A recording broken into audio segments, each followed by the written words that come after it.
Cuando el médico me repitió las palabras exactas de mi hijo, diciendo que estaba en el cumpleaños de su suegra y que si yo me moría, le avisaran después, sentí que el techo del hospital se desplomaba sobre mí. Se me heló la sangre en las venas y mis manos dejaron de temblar instantáneamente, reemplazando el miedo a la muerte por una claridad fría y brutal. Roberto pensó que yo era una anciana desvalida a punto de morir, pero olvidó un pequeño detalle legal que le costaría su herencia. Antes de contarte cómo recuperé mi dignidad, asegúrate de suscribirte y activar la campanita para no perderte ninguna historia real como esta. Lo que estás a punto de escuchar es una lección de vida dolorosa, pero necesaria que toda madre debe conocer. Y te prometo que el final te dejará satisfecha. Quédate hasta el último segundo, porque esta historia podría abrirte los ojos. Soy Carmen, tengo 72 años y he vivido toda mi vida trabajando en mi birrería en el barrio de Santa Tere en Guadalajara.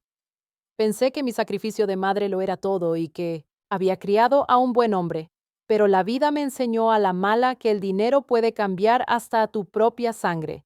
Bajé la cortina de metal de mi birrería con ese rechinido que ya me sé de memoria, un sonido que marca el final de otro día de batalla aquí en el barrio de Santa Tere.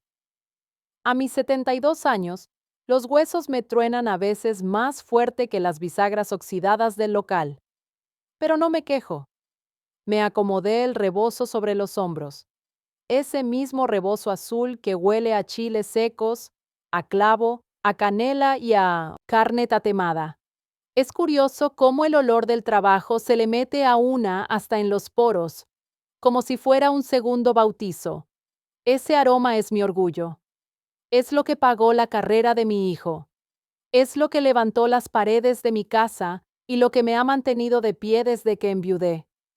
Caminé despacio por la banqueta, sintiendo el aire fresco de Guadalajara en la cara.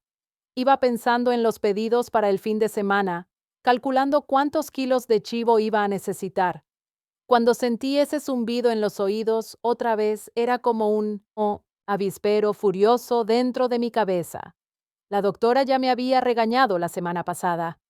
Me dijo que esa presión alta era una bomba de tiempo, que necesitaba descansar, que dejara el negocio, pero una es terca. Una es de Jalisco y aquí no nos rajamos por un simple mareo. Me dije a mí misma que solo era el cansancio, que llegando a casa me tomaría un té de alpiste y santo remedio. Intenté cruzar la calle, pero el asfalto se convirtió en agua bajo mis pies. Las luces de los coches se estiraron como ligas de neón y el ruido del tráfico se fue apagando, como si alguien le hubiera bajado el volumen al mundo. Recuerdo que estiré la mano buscando un poste, una pared, algo de donde agarrarme, pero solo encontré aire. Lo último que pensé antes de que todo se volviera negro fue en la olla express, esperando que la hubiera dejado bien cerrada.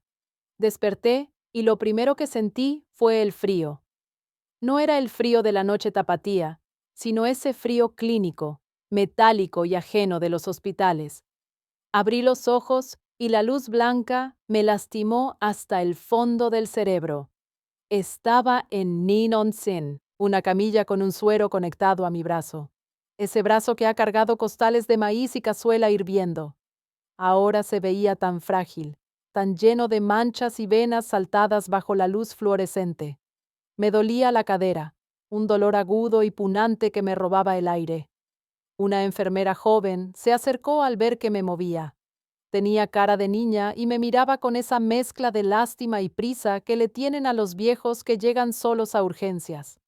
Me explicó que me había desmayado en la calle, que unos buenos samaritanos llamaron a la ambulancia y que mi presión estaba por las nubes. Me dijo que necesitaba cirugía, algo de la cadera o del fémur. No le entendí bien porque el miedo me zumbaba más fuerte que la presión. Luego vino la pregunta que más temía más que al bisturí. Me preguntó por mi familia, me dijo que habían revisado mi bolsa, que encontraron mi credencial, pero que el celular estaba bloqueado y no sabían a quién avisar. Sentí un hueco en el estómago, más grande que el hambre de mis tiempos de pobreza. Asentí despacio, con la boca seca. Le pedí mi teléfono con un hilo de voz. Mis dedos temblaban tanto que me costó trabajo poner la contraseña. Esa fecha de nacimiento, que es la de él, no la mía. Busqué el contacto de Roberto, mi hijo, mi único hijo, el orgullo de mis ojos, el licenciado exitoso que ya casi no viene al barrio porque dice que le ensucia los zapatos.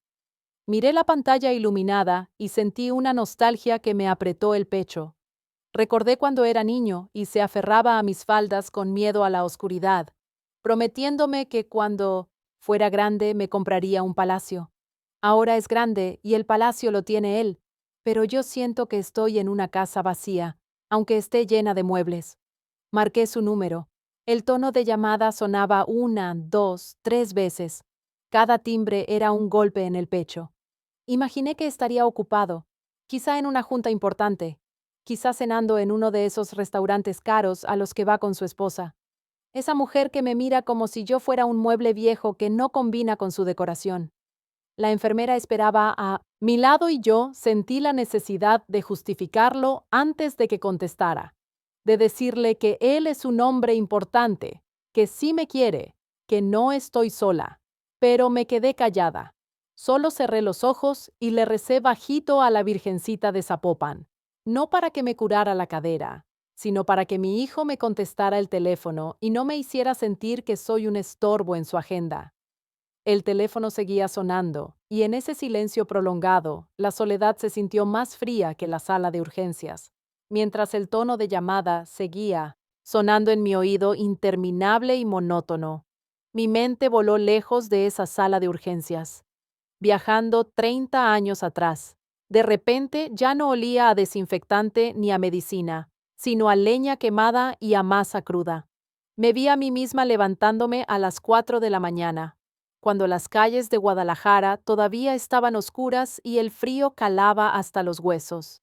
Durante 3 décadas esa fue mi vida. Antes de que saliera el sol, yo ya estaba peleándome con las ollas enormes de birria, amasando kilos y kilos de maíz, picando cebolla, hasta que las lágrimas se me secaban por costumbre. Miré mis manos sobre la sábana blanca del hospital. Están deformes, llenas de manchas y cicatrices, con los nudillos hinchados por la artritis, pero en aquel entonces eran fuertes, aunque siempre estaban rojas por el calor del comal. Pensaba mucho en eso mientras batallaba con el fuego. Mis manos se quemaron para que las suyas solo tocaran libros. Yo no quería que Roberto tuviera callos, ni que supiera lo que pesa un costal de carbón. Yo quería que sus manos fueran suaves de licenciado, manos que firmaran papeles importantes y saludaran a gente decente. Me acordé del día que llegó con la carta de aceptación de esa universidad privada, la más cara de la ciudad. Él estaba feliz, pero yo sentí que el suelo se me abría porque no tenía ni para la inscripción. Sin decirle nada, agarré lo único de valor que me quedaba de su padre. Mis anillos de boda eran de oro, bueno, pesados, de los que ya no hacen. Fui al centro joyero y los vendí sin regatear, sintiendo como se me iba un pedazo de historia con ellos. Cuando le entregué el dinero, le dije que eran ahorros del negocio. Nunca supo que vendí mi pasado para comprarle su futuro y funcionó. Se graduó con honores, se hizo un hombre importante, pero el éxito que le compré fue el mismo que me lo arrebató. Al principio venía a visitarme, pero luego conoció a Patricia. Recuerdo la primera vez que la trajo a la casa.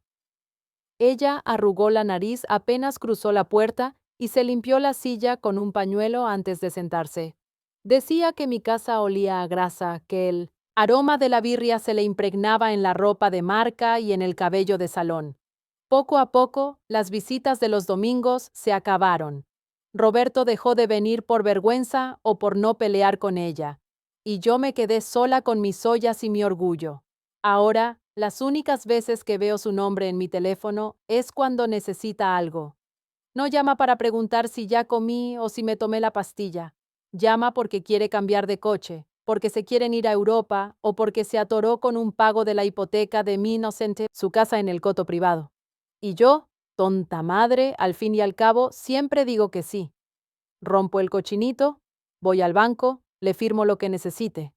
Pensaba que si le daba dinero, estaba comprando un poquito de su cariño o al menos un ratito de su atención. El teléfono seguía timbrando sin respuesta y sentí una lágrima caliente resbalando hacia la almohada. Resonó en mi cabeza aquella promesa que me hizo cuando tenía 5 años, cuando se enfermó de fiebre, y yo no me despegué de su lado en 3 noches. Me agarró la cara con sus manitas sudadas y me juró que cuando fuera grande me iba a cuidar, que nunca me dejaría sola. Esa mentira me dolió más que el hueso roto en mi cadera. La voz de la operadora me avisó que la llamada se iría a buzón y por primera vez en mi vida sentí que todo ese sacrificio, todo ese amor incondicional se había ido por el desagüe, dejándome vacía y rota en una camilla de hospital. Justo cuando la pantalla de mi celular se apagó, vi entrar al doctor Salas. Lo reconocí de inmediato a pesar de la bata blanca y el cubrebocas, porque es cliente de la birrería desde hace más de 15 años, de los que siempre piden doble carne y me dejan buena propina. Pero esta vez no traía esa sonrisa bonachona con la que me saluda los domingos. Traía la mirada baja, cargada de una pena que no era suya, sino ajena.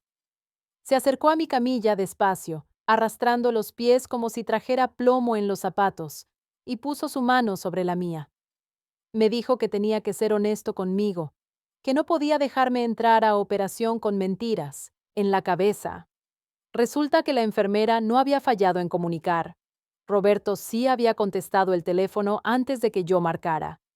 Sentí un vuelco en el estómago, preparándome para escuchar que venía en camino, que estaba atorado en el tráfico o incluso que estaba en una junta importante.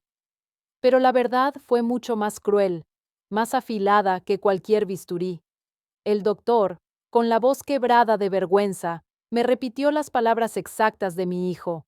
Me dijo que Roberto estaba en Valle de Bravo celebrando el cumpleaños de su suegra y que textualmente había dicho que si yo me moría, le avisaran después, porque en ese momento no podía ir a arruinarles la fiesta.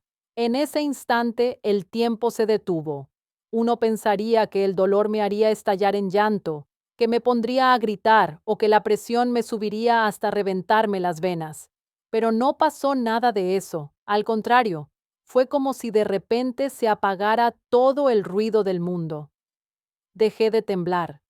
El miedo que tenía a la cirugía, a la muerte, a la soledad, se evaporó y en su lugar entró un frío seco, una claridad mental que no había sentido en años. Era el mismo temple que tenía cuando negociaba con los proveedores de carne, cuando defendía mi esquina en el mercado. Mis manos, esas manos deformes y trabajadas, se quedaron quietas sobre la sábana. El doctor Salas me observó con curiosidad, notando el cambio en mi semblante. Me sonrió con una tristeza cómplice y me soltó una verdad que nadie más sabía. Me dijo que estaba seguro de que Roberto pensaba que yo era solo una viejita desvalida, una carga que ya no servía, o para nada. Me preguntó bajando la voz si mi hijo sabía realmente quién aparecía en los papeles de propiedad, si tenía idea de quién era la verdadera dueña del suelo que pisaba. Ahí fue cuando la realidad me golpeó, pero ya no para lastimarme, sino para armarme. Roberto se pasea por su despacho en la zona financiera de Guadalajara, presumiendo su éxito y su oficina de lujo. Pero se le olvidó un detalle fundamental. Se le olvidó que ese edificio, esa oficina con vista a la ciudad, donde recibe a sus clientes millonarios, la compré yo peso a peso con la venta de mi birria. Las escrituras están a mi nombre. El usufructo se lo di gratis para que brillara, para que fuera alguien, pero la dueña soy yo. Miré al doctor a los ojos con una firmeza que lo sorprendió y le dije que no necesitaba un sacerdote ni despedirme de nadie. Le pedí, con la urgencia de quien tiene poco tiempo, que me consiguiera un notario público de inmediato. Tenía que firmar unos documentos antes de que la anestesia me durmiera, porque si iba a morir o a vivir, lo haría con mi dignidad intacta y con las cuentas claras. Pasaron 3 días antes de que la puerta de mi habitación se abriera para dejar entrar a quien yo más esperaba y al mismo tiempo a quien menos quería ver. Roberto entró con una sonrisa ensayada y un ramo de claveles de los que venden en los semáforos. Esas flores que una compra por lástima o por prisa, no por amor. El olor de su colonia cara esa que le regalé la Navidad pasada inundó el cuarto peleando con el aroma a desinfectante. Se acercó con los brazos abiertos, diciendo que qué susto le había dado, que había rezado tanto por mí. Intentó abrazarme, pero yo, con la poca fuerza que me quedaba después de que me serrucharan el hueso, levanté la mano y lo detuve en seco. Mi gesto fue una pared de concreto entre nosotros. Él se quedó pasmado con los brazos en el aire, como un espantapájaros elegante. Se sentó en la orilla de la cama, visiblemente incómodo porque no le seguía el teatro. Empezó a soltar una retahíla de excusas que ya debía tener bien memorizadas. Me dijo que la señal en la carretera era pésima, que su teléfono había fallado, que estaba cerrando un negocio vital para la familia y que apenas se enteró. Voló para estar conmigo. Lo dejé hablar observando cómo se le movía la nuez de la garganta al tragar saliva. Era el mismo niño que me mentía sobre las tareas de la escuela, solo que ahora traía traje de diseñador y reloj de oro. Cuando por fin hizo una pausa para tomar aire, lo miré fijo a los ojos con esa mirada que solo una madre tiene cuando sabe que le están viendo la cara. Le dije que se ahorrara los cuentos, que mejor me platicara qué tal estuvo el pastel en Valle de Bravo. Su cara se transformó, se puso pálido, como si le hubiera bajado la presión de golpe. Tartamudeó intentando negar lo innegable, pero yo no le di tregua. Le dije que esperaba de todo corazón que la fiesta de su suegra hubiera valido la pena, porque ese fin de semana le había costado más caro de lo que se imaginaba. Le dije que esa rebanada de pastel le había costado su herencia. Roberto soltó una risita nerviosa, de esas que suenan a vidrio roto. Me miró con condescendencia, como si la anestesia me hubiera afectado el juicio. Me dijo que no dijera tonterías, que seguro estaba delirando por los medicamentos, que descansara. Intentó palmearme la mano, tratándome como a una anciana senil que no sabe lo que dice. Fue entonces cuando señalé el sobremila que descansaba sobre la mesa de noche junto a mi vaso de agua. Le ordené que lo abriera. Lo hizo con desdén, pero a medida que sus ojos recorrían el papel sellado, su arrogancia se desmoronaba. Vio el sello del notario. Vio la fecha y la hora minutos antes de mi cirugía. Leyó la cláusula donde yo, Carmen, dueña legítima del edificio comercial en la zona financiera, revocaba el usufructo vitalicio gratuito que le había concedido a mi hijo. Leyó que el testamento anterior quedaba anulado y que mis bienes pasaban a formar un fideicomiso para obras de caridad en caso de mi muerte. Roberto levantó la vista y ya no había burla, solo pánico puro. Me gritó que eso no podía ser, que esa era su oficina, que ahí recibía a sus clientes, que cómo le iba a hacer eso a su propia sangre. Yo me acomodé en la almohada sintiendo un dolor en la cadera, pero una paz inmensa en el alma. Le dije con voz firme, sin que me temblara ni una pestaña, que durante años fui su madre, pero que él me había confundido con su banco. Le recordé que cuando el médico lo llamó, él decidió que yo ya estaba muerta, que yo era un trámite que podía esperar al lunes. Le dije que si para él yo ya estaba muerta ese día, entonces también debía estar muerta mi cartera. Verlo ahí balbuceando excusas y sudando frío por perder su estatus me dolió más que la operación, pero también me liberó. Le dije que se llevara sus flores baratas porque yo seguía viva, y para su mala suerte, mi memoria también.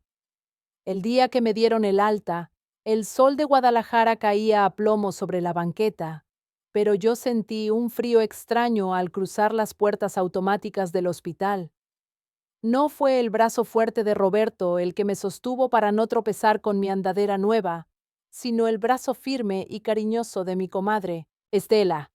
Ella fue quien me ayudó a subir al taxi, quien cargó mi bolsa con la ropa sucia y quien me acomodó el rebozo para que no me pegara el aire de mi hijo ni sus luces. Ándele, pues. Así son las cosas cuando una decide dejar de ser tapete para convertirse en muro. Al llegar a casa, el silencio me recibió como un viejo conocido. Antes me daba miedo. Sentía que la casa se me venía encima, pero ahora, sentada en mi cocina, sentí una paz que no conocía. Mi comadre me sirvió una jericaya que compró en el mercado con esa costra quemadita de leche y vainilla que tanto me gusta. Y mientras hundía la cuchara en el postre, me contó los chismes que el abogado me había ahorrado. Me dijo que el desalojo de la oficina fue un escándalo, que Roberto gritó y amenazó a medio mundo cuando le cambiaron las chapas, alegando que le estaban robando. Bien sabe Dios que a nadie le robé nada. Simplemente recuperé lo que sudé gota a gota, amasando birria durante 40 años. Según las leyes de aquí de Jalisco, lo mío es mío hasta que me muera. Y como él me dio por muerta antes de tiempo, pues se quedó sin nada antes de tiempo. Esa tarde, cuando me quedé sola, me arrastré despacito hasta la sala. Ahí estaba todavía sobre la repisa principal, esa foto de Roberto con su toga y birrete, sonriendo con ese título que yo pagué vendiendo mis anillos. Me le quedé viendo un buen rato. Me dolía el pecho. Claro que me dolía porque una no deja de ser madre, no más porque el hijo sale ingrato. Pero me dolía más la falta de respeto, esa manera de verme como un estorbo, como un mueble viejo que ya no combina con su vida de rico. Abrí el cajón del trinchador, ese donde guardo las velas y los recibos, y metí la foto boca abajo hasta el fondo. Fue como cerrar un libro que ya no se va a volver a leer. Me di cuenta de que el dinero puede comprar muchas cosas.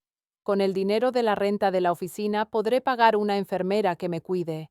Podré comprar mis medicinas sin tronarme los dedos. Y hasta podré pagar quien me haga la limpieza. El dinero compra cuidados, sí, pero no compra amor. Y el amor de Roberto, si es que alguna vez existió de verdad, se secó cuando se le acabó la fuente de ingresos. Al menos me dije a mí misma mientras saboreaba el último bocado dulce de la jericaya, conservé mi dignidad. No voy a ser la viejita arrimada en la casa de la nuera, ni la madre que ruega por una llamada. Ya cayendo la noche, prendí la veladora en mi altar. Ahí estaba mi virgencita de Zapopan, la generala, mirándome con sus ojos misericordiosos. Me persigné despacito, sintiendo el crujido de mis huesos viejos. No le pedí que Roberto volviera ni que se arrepintiera, porque los milagros existen, pero no hay que abusar. Le pedí por mí, le pedí fuerzas para caminar sola con mi andadera, para no amargarme el corazón y para disfrutar los años que me queden con la frente en alto. Mi hijo eligió su camino, y yo elegí el mío. Y aunque duele, esta noche voy a dormir tranquila, sabiendo que en mi casa y en mi vida, la única dueña sigo siendo yo. Han pasado 6 meses desde la cirugía. Mi cadera sanó bien y ya camino sin la andadera por mi birriería en Santa Tere, aunque ahora solo superviso que el sazón siga igual de bueno. La oficina que le quité a Roberto se rentó rápido.